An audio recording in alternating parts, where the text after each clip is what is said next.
how to buy DOGE Rocket token. So this token came under the symbol of Rocket. Now before we start, this is not financial advice. I'm not professional or economic expert, so before investing in any project that you find on my channel, please do your own research. Now before going on by this token, make sure to check the X account and keep following the updates about this token, and don't forget to check the Telegram channel too. Now as you can see, this token, it's available on the screener. It's created 17 hours ago and it increased by 1000% in less than 4 hours.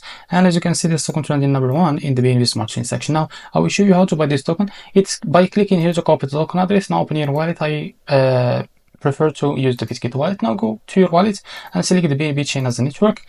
After that, click on this plus icon and paste token address in the search bar. As you can see, this is our token. Now click on this plus icon to add it to your wallet. Now go back to your wallet and keep searching until you find your token that you just added called Rocket. Now after you find it, click on it, click on swap, switch from here. From the top you can select the token that you want to buy, for example USDT, and here you can type how much you want to buy. So here you will be able to see how much you receive that token, as you can see. Now after that, click here on swap and you will be able to buy this token on your wallet. So this is how to buy a Rocket token. If you found this very helpful, please like and subscribe. See you next video.